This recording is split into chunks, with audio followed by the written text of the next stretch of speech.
ನಮಸ್ಕಾರ. KGF VTV ಸುದ್ದಿಗಳಿಗೆ ನಿಮ್ಮೆಲ್ಲರಿಗೂ ಸ್ವಾಗತ ಸುಸ್ವಾಗತ. 2019 ಲೋಕಸಭಾ ಕೋಲಾರ ಚುನಾವಣೆ ಬಿಜೆಪಿನ ಕ್ಯಾಂಡಿಡೇಟ್ ಆದ ಎಸ್ ಮುನುಸ್ವಾಮಿ ಅವರು ಬೆಮಲ್ ಮೇನ್ ಗೇಟ್ ಹತ್ರ ಕ್ಯಾನ್ವಾಸಿಂಗ್ ಮಾಡ್ತಾ ಇದ್ರು. ಇದೇ ರೀತಿಯಾಗಿ RC2 ನ ಎಲ್ಲ ಎಂಪ್ಲಾಯೀಸ್ 9ನೇ ದಿನ ಸೈಲೆಂಟ್ ಪ್ಲೇಟ್ ಅನ್ನ ಇಟ್ಕೊಂಡು ಪ್ರೊಟೆಸ್ಟ್ ಮಾಡ್ತಾ ಇದ್ರು ಬೆಮಲ್ ಮೇನ್ ಗೇಟ್ ಹತ್ರ. ಅಲ್ಲಿ ಬಂದ ಪೊಲೀಸ್ ಅವರು RC2 ಎಂಪ್ಲಾಯೀಸ್ ಹತ್ರ ಹೇಳಿದ್ದು, ನಿಮಗೆ ಪ್ರಾಪರ್ ಆಗಿ ಪರ್ಮಿಷನ್ ಇಲ್ಲ, ದಯವಿಟ್ಟು ಪರ್ಮಿಷನ್ ತಗೊಂಡ್ಲಿ ಅಂತ ಹೇಳಿದ್ರು. RC2 ನ ಸ್ಟಾಫ್ ಎಲ್ಲ ರೋಡ್ ದಾಟಿ ಆ ಪಕ್ಕ ಹೋದ್ಮೇಲೆ ಬಿಜೆಪಿನ MP ಕ್ಯಾಂಡಿಡೇಟ್ ಆದ ಎಸ್ ಮುನುಸ್ವಾಮಿ ಅವರು RC2 ನ ಎಲ್ಲಾ ಸ್ಟಾಫ್ ಹತ್ರ ಹೋಗಿ ಅವರಿಗೆ ಸಪೋರ್ಟ್ ಅನ್ನ ತೋರಿಸ್ಲಿಕ್ಕೆ ಹೋಗಿದ್ರು. ಅದೇ ರೀತಿಯಾಗಿ ಅವ್ರ ಹತ್ರ ಕ್ಯಾನ್ವಾಸ್ ಮಾಡ್ಲಿಕ್ಕೆ ಹೋಗಿದ್ರು. ಆ ಟೈಮ್ ಅಲ್ಲಿ ಬಿಜೆಪಿನ MP ಕ್ಯಾಂಡಿಡೇಟ್ ಆದ ಎಸ್ ಮುನುಸ್ವಾಮಿ ಅವರು, ನಾನು ಮಾತ್ರ ಕ್ಯಾಂಡಿಡೇಟ್ ಆಗಿ ಇಲ್ಲ ಅಂದ್ರೆ ಆ ಪೊಲೀಸ್ ಅವ್ರಿಗೆ 2 ಕೊಡ್ತಾ ಇದೆ ಅಂತ ಹೇಳಿದ್ದು ವೈರಲ್ ಆಗಿ KGF ನ DSS leaders, JDS KGF taluk president K Rajendran, ex-PEML ನ SC/ST ಪ್ರೆಸಿಡೆಂಟ್ ಇವರೆಲ್ಲ ಸೇರಿ ಎಸ್ ಮುನುಸ್ವಾಮಿ ಬಿಜೆಪಿನ MP ಕ್ಯಾಂಡಿಡೇಟ್ ಹೇಳಿದನ್ನ ಖಂಡಿಸಿದ್ದಾರೆ. ನೋಡೋಣ. இங்கு அப்பாவி தொழிலாளர்கள் பாதிக்கப்பட்டிருக்கிறார்களே, அவங்களுக்கு நியாயம் கிடைக்கலையே, ஆக்ரோஷத்தோடு இருந்து கொண்டிருக்கிறார்களே, அவர்களை தூண்டி விடுகிறார்கள் என்பது ಅರ್ಥಂ. ನಾನು ಕ್ಯಾಂಡಿಡೇಟ್ ಆಗಿ ಇಲ್ಲದೆ ಹೋದ್ರೆ 2 ಬಿಡ್ತಾ ಇದೆ ಅಂತ ಹೇಳ್ತಾ ಇದ್ರಲ್ಲ, 2 ನೀವು ಬಿಡಕ್ಕೆ ಹೇಳ್ಕೊಡ್ತಾ ಇದ್ರಲ್ಲ, ನಮ್ಮ ಕಾರ್ಮಿಕರನ್ನ சுருக்கு முடிச்சுதா இதுரா. அவர் வந்து ஓட்டு ஒன்றுமா கேட்டு போகணுமே தவிர மற்ற இதில் பிஜேபி தான் இருந்துச்சு. இதுக்கு முன்னாடி கூட இப்போ கூட மோடி தான் பிரைம் மினிஸ்டர் ஆகிறாரு. அவர் வந்து ಪೊಲೀಸ್ ಅವರು ಗಾಡಿಯಲ್ಲಿ ಕೂತ್ಕೊಂಡು ಮಾತ್ರ ಸರಿಯಿಲ್ಲ, ನಾನು ಕ್ಯಾಂಡಿಡೇಟ್ ಅಂದರೆ 2 ಬಿಡ್ತಾ ಇದ್ದೇನೆ ಹೇಳಿದ್ದಾರೆ. ಅದು ತಪ್ಪು, ಅದು ತಪ್ಪು. ಆವೇಶ ಪೇಚಿ ಆಪತ್ತಿಲ್ ಪೋಚಿ ಇನ್ನೀಗ ವೈರಲ್ಲ ಪರಿಣಿಗಿದೆ. ಮುನ್ಸ್ವಾಮಿ ಪಾರ್ಲಿಮೆಂಟ್ ಕ್ಯಾಂಡಿಡೇಟು ನಾನು ಇದ್ದಿದ್ದರೆ ಪೊಲೀಸ್ನ ಬಂದು 2 ಕೊಡ್ತಾ ಇದ್ದೆ ಅಂತ ನಮ್ಮ ಪೀಸ್ಫುಲ್ಲಾಗಿ ಹೋರಾಟ ನಡೆಸ್ತಾ ಇರ್ತಕ್ಕಂಥ RCU ಎಂಪ್ಲಾಯೀಸ್ ಮಧ್ಯದಲ್ಲಿ ಹೇಳಿರೋದು ವಿಷಯ ಏನು ಹೊಸ ಸಂಗತಿ ಅಲ್ಲ.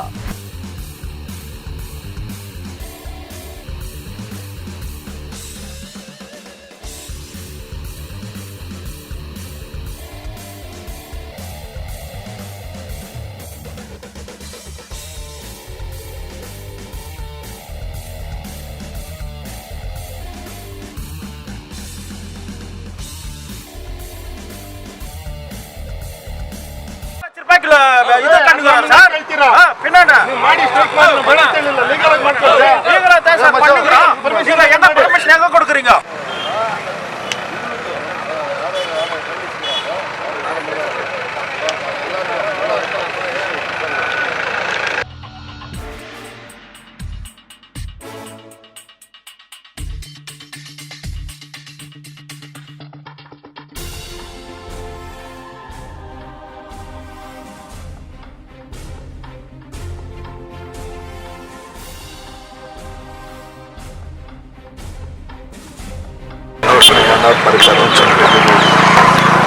ನಾವು ಹೇಳೋದೇನಂದ್ರೆ 100% ನಿಮ್ಮ ಜೊತೆಲಿದೆ. ನಾವು ಎಲ್ಲೇ ಕಷ್ಟ, ಎಲ್ಲೇ ಅನ್ಯಾಯ ಅಂದರೆ ಅದನ್ನು ನಿಮ್ಮ ಹತ್ರ ಪೊಲೀಸ್ ಅಧಿಕಾರಿ ಗಾಡಿಯಲ್ಲಿ ಇಟ್ಕೊಂಡು ಮಾತಾಡ್ತಾ ಇದ್ದಾರೆ. ನಮ್ಮ ಕ್ಯಾಂಡಿಡೇಟ್ ಆಗಿಲ್ಲ ಅಂದರೆ 2 ಬಿಡ್ತಾ ಇದ್ದಾರೆ. ಕೇಸ್ ಆಗಿದೆ. ಪೊಲೀಸ್ ಅಧಿಕಾರಿ ಗಾಡಿಯಲ್ಲಿ ಇಟ್ಕೊಂಡು ಮಾತಾಡ್ತಾ ಇದ್ದಾರೆ. ನಮ್ಮ ಕ್ಯಾಂಡಿಡೇಟ್ ಆಗಿಲ್ಲ ಅಂದರೆ 2 ಬಿಡ್ತಾ ಇದ್ದಾರೆ. ಜೈ ಭೀಮ್. ಬಿಜೆಪಿ ಅಭ್ಯರ್ಥಿಯಾಗಿರ್ತಕ್ಕಂಥ ಸನ್ಮಾನ್ಯ ಮುನ್ಸ್ವಾಮಿ ಅವರೇ, ನಿಮಗೆ KGF ಚರಿತ್ರೆ ಏನು ಗೊತ್ತಿದೆ?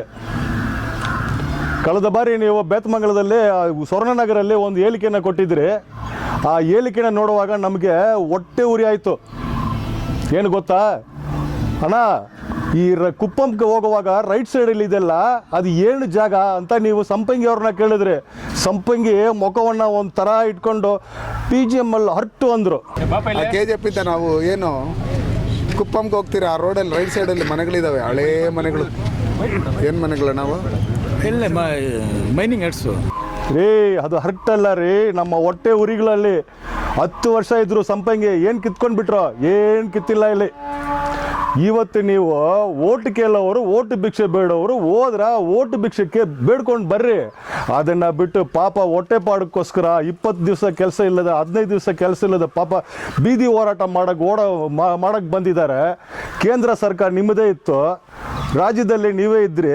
KGF ಶಾಸಕರಾಗಿ 10 ವರ್ಷ ಸಂಪಂಗಿ ರಾಮಕ್ಕ ಇದ್ರು. ಆ ಪಾಪ ಕಾರ್ಮಿಕರಿಗೆ ಸಪೋರ್ಟ್ ಮಾಡೋಕ್ಕೆ ನಿಮಗೆ ಯೋಗ್ಯತಿದ್ರೆ ಮಾಡಬೇಕು, ಇಲ್ಲಾಂದರೆ ಮುಚ್ಕೊಂಡು ಸುಮ್ಮನೆ ಹೋಗ್ಬೇಕು. ಅದನ್ನು ಬಿಟ್ಟು ಪೊಲೀಸರು ಕಾರಲ್ಲಿ ಕೂತ್ಕೊಂಡಿದ್ದಾರೆ. ಇಲ್ಲಿ ನಾನು ಕ್ಯಾಂಡಿಡೇಟ್ ಆಗಿ ಇಲ್ಲದೆ ಹೋದರೆ 2 ಬಿಡ್ತಾ ಇದೆ ಅಂತ ಹೇಳ್ತಾ ಇದ್ರಲ್ಲ, 2 ನೀವು ಬಿಡೋಕ್ಕೆ ಹೇಳ್ಕೊಡ್ತಾ ಇದ್ರಲ್ಲ, ನಮ್ಮ ಕಾರ್ಮಿಕರನ್ನ ಚುರುಕು ಮುಡಿಸ್ತಾ ಇದ್ದೀರಾ. ಅವರು ಈಗಲೇ ಬೀದಿ ಪಾಲಾಗಿದ್ದಾರೆ. ಅವ್ರನ್ನ ಹೋಗಿ ನಾನು ಕ್ಯಾಂಡಿಡೇಟ್ ಇಲ್ಲದೆ ಹೋದರೆ 2 ಬಿಡ್ತಾ ಇದೆ ಅಂತ ಇದ್ರಲ್ಲ, ಬಿಡೋರು ಹೋಗಿ ಡೈರೆಕ್ಟಾಗಿ ಪೊಲೀಸ್ ಠಾಣೆಯಲ್ಲಿ ಬಿಡಬೇಕಾಗಿತ್ತು ರೀ ಅವ್ರನ್ನ. ನಿಮ್ಗೆ ಬಿಡೋಕ್ಕೆ ಯೋಗ್ಯತಿಲ್ಲ ಗೊತ್ತು, ಆದರೆ ನಮ್ಮ ಕಾರ್ಮಿಕರನ್ನ ಚುರುಕು ಮುಡಿಸಿ ಈ ಲಾಂಡ್ ಆರ್ಡರ್ ಇಶ್ಯೂನ ಕ್ರಿಯೇಟ್ ಮಾಡೋಕ್ಕೆ ಪ್ರಯತ್ನ ಮಾಡ್ತಾ ಇದ್ರಲ್ಲ. RC2 ಅಲ್ಲಿ ಕೆಲಸ ಮಾಡ್ತಕ್ಕಂಥ ಕಾರ್ಮಿಕರೇ, ನಿಮ್ಮ ಜೊತೆಯಲ್ಲಿ ಇರೋ ಕಾರ್ಮಿಕರನ್ನ ನಂಬ್ರಿ. ಇಂಥ ಅಭ್ಯರ್ಥಿಗಳನ್ನ ನಂಬ್ಕೊಂಡು ಹಾಲಾಗಬೇಡ್ರಿ. RSS ಮನೋಭಾವನೆ ಏನಂತ ಇವತ್ತು ಬೆಲೆಗೆ ತೋರಿಸಿದ್ರ. ಅಲ್ಲಿ ಹೋರಾಟ ಮಾಡೋಣ, ಹೊಟ್ಟೆಪಾಡಕ್ಕೋಸ್ಕರ ಹೋರಾಟ ಮಾಡ್ತಾ ಇದ್ದಾನೆ. ನಿಮ್ಮ ಥರ ಓಟ್ ಭಿಕ್ಷೆ ಮಾಡೋಕ್ಕಿಲ್ಲ. ದಯವಿಟ್ಟು ಹೇಳ್ತಾ ಇದ್ದೀನಿ, ಪೊಲೀಸವ್ರೆ, ನಿಮಗೆ ಮಾನ ಮರ್ಯಾದೆ ನಾಚಿಕೆ ಇದ್ರೆ ಸುಮ್ಮನೆ ಏನಿಲ್ಲದೆ ಪಿಟಿ ಕೇಸ್ ಹಾಕ್ತೀರಾ, ಅವನ ಮೇಲೆ 110 ಸೆಕ್ಷನ್ ಹಾಕ್ತೀರಾ. ಗಾಡಿಯಲ್ಲಿ ಕೂತ್ಕೊಂಡು ಮಾತಾಡ್ತಾ ಇದ್ದಾರೆ. ನಾನು ಕ್ಯಾಂಡಿಡೇಟ್ ಇಲ್ಲದೆ ಹೋದರೆ 2 ಬಿಡ್ತಾ ಇದ್ದೇನೆ ಅಂದರೆ KGF ಅಲ್ಲಿ ಲಾಂಡ್ ಆರ್ಡರ್ ಇಶ್ಯೂ ಕ್ರಿಯೇಟ್ ಮಾಡೋಕ್ಕೆ ಬಂದಿದ್ದೀರಾ.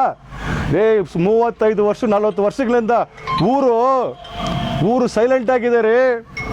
ನಾವು ರೌಡಿಗಳಲ್ಲ, ನಾವು ಅಮಾಯಕರು. KGF ಜನತೆ ಅಮಾಯಕರು. ಅದಕ್ಕೆ ಎಲ್ಲಿಂದ ಬರೋರ್ಗೆಲ್ಲ ಇಲ್ಲಿ ಓಟ್ಗಳಾಗ್ಬಿಟ್ಟು ಕಂಜಿಗೆ ಭಿಕ್ಷೆ ಬಿಡ್ತಾ ಇದ್ದೀವಿ. ನಿಜವಾಗ್ಲೂ ಈ ಹೇಳಿಕೆ ಮುಖಾಂತರವಾಗಿ ಹೇಳ್ತಾ ಇದ್ದೀನಿ, ಚುನಾವಣಾ ಆಯೋಗಕ್ಕೆ ನಾಚಿಕೆ ಇದ್ದಿದ್ರೆ ಇಲ್ಲದೇ ಈಗ ಅವತ್ತಿಗೆ ಕೇಸ್ ಆಗಿರಬೇಕು. SP ಏನು ಮಾಡ್ತಾ ಇದ್ದಾರೆ, DYSP ಏನು ಮಾಡ್ತಾ ಇದ್ದಾರೆ, ಪೊಲೀಸ್ ಇಲಾಖೆ ಏನು ಮಾಡ್ತಾ ಇದೆ. ಒಂದು ಪೊಲೀಸ್ ಇಲಾಖೆ ಪೊಲೀಸ್ ಸಿಬ್ಬಂದಿ ನಾನು ಹೊಡಿತೀನಿ 2 ಬಿಡ್ತಾ ಇದೆ ಅಂತ ಹೇಳ್ತಾ ಇದ್ದಾನಲ್ಲ, ಅವನ ಮೇಲೆ ಇಷ್ಟೊತ್ತಿಗೆ FIR ಆಗಿರ್ಬೇಕ್ರಿ.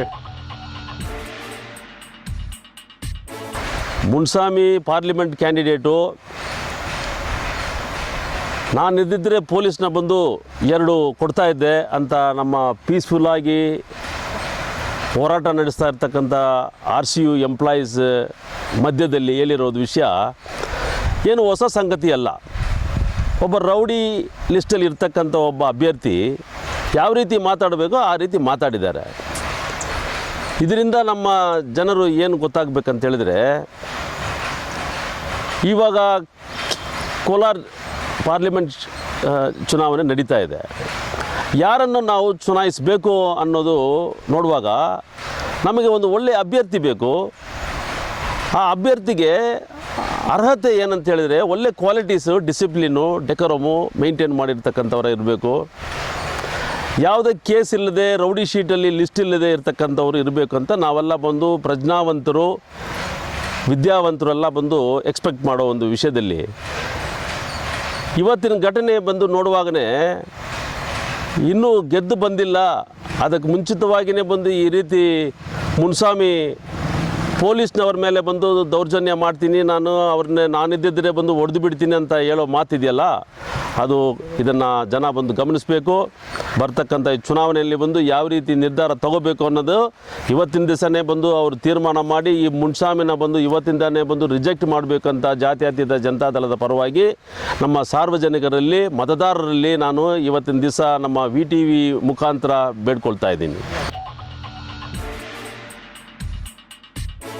RC2 தொழிலாளிங்க தொடர்ந்து இன்றைக்கி 9ஆம் நாள் போராட்டம். இன்றைய போராட்டம் நூதனமான போராட்டம். கையில் தட்டி வச்சுன்னு போராட்டம். RSS போல் கையில் லட்டி வச்சுன்னு போராட்டம் பண்ணல, இல்லை பஞ்சாப் சிங் போல் கையில் கத்தி வச்சுன்னு போராட்டம் பண்ணல. நூதனமான போராட்டம், அமைதியான போராட்டம், காந்தி போல் அமைதியான ஒரு போராட்டத்தை பண்ணியிருக்காங்க. அந்த இடத்துல BJP வேட்பாளர் அருமை சகோதரர் எஸ் முன்சாமி வந்துக்கிறாரு. அவர் ஓட்டு ஒன்றுமா கேட்டு போகணுமே தவிர மத்தியத்தில் BJP தான் இருந்துச்சு இதுக்கு முன்னாடி கூட. இப்போ கூட மோடி தான் ಪ್ರೈಮ್ ಮಿನಿಸ್ಟರ್ ಆಗಿದ್ದಾರೆ.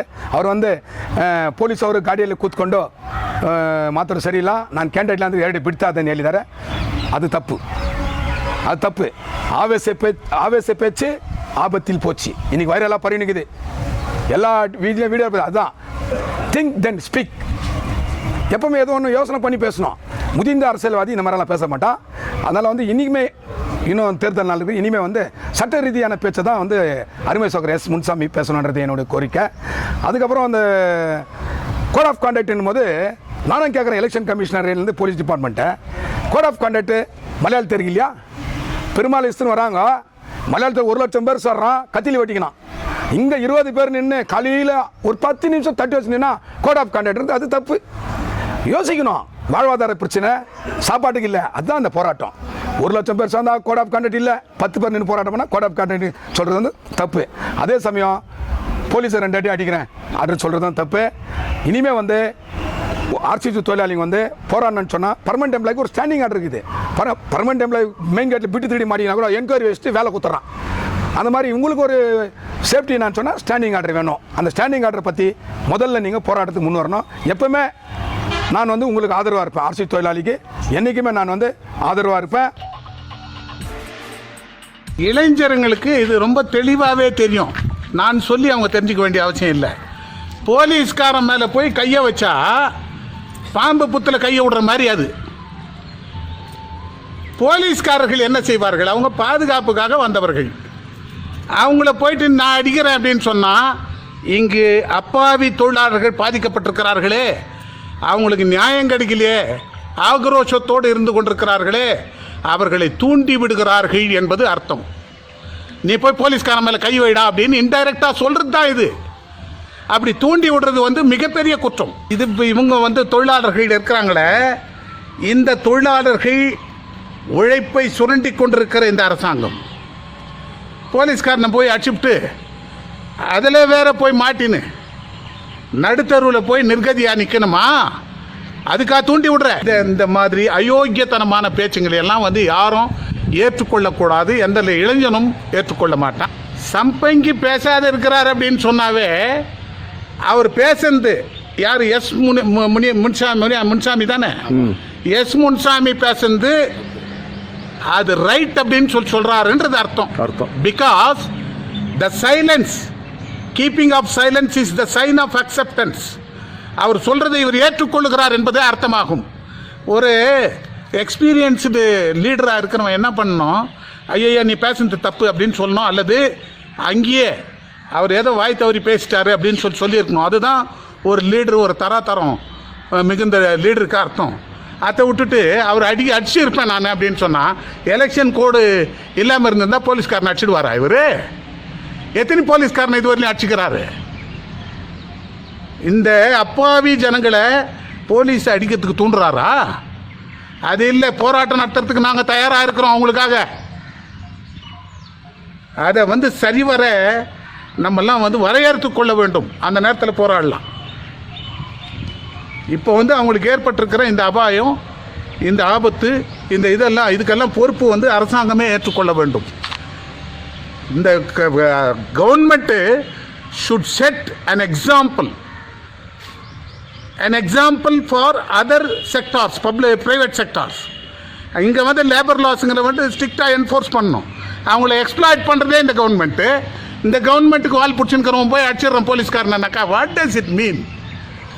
யாரை ஏமாத்துறது இதெல்லாம்? அதனால் இது சரி கிடையாது. அந்த மாதிரி இதெல்லாம் நம்ம ಒತ್ತುக்கிறதுல ಏತುக்கிறதுல ಇளைஞர்கள் ಏற்றுಕೊಳ್ಳக்கூடாது. ಸ್ನೇಹಿತರೆ, ಇಷ್ಟೊತ್ತು ನೀವು ನೋಡಿದ್ದು KGF VTVನ ಸುದ್ದಿಗಳು. ಮರಿದರೆ ನಮ್ಮ ಚಾನೆಲ್ ಅನ್ನು ಸಬ್ಸ್ಕ್ರೈಬ್ ಹಾಗೂ ಬೆಲ್ ಬಟನ್ ಅನ್ನು ಕ್ಲಿಕ್ ಮಾಡ್ಕೊಳ್ಳಿ. ಮುಂದಿನ ಸುದ್ದಿಯಲ್ಲಿ ನೋಡೋಣ. ನಮಸ್ಕಾರ.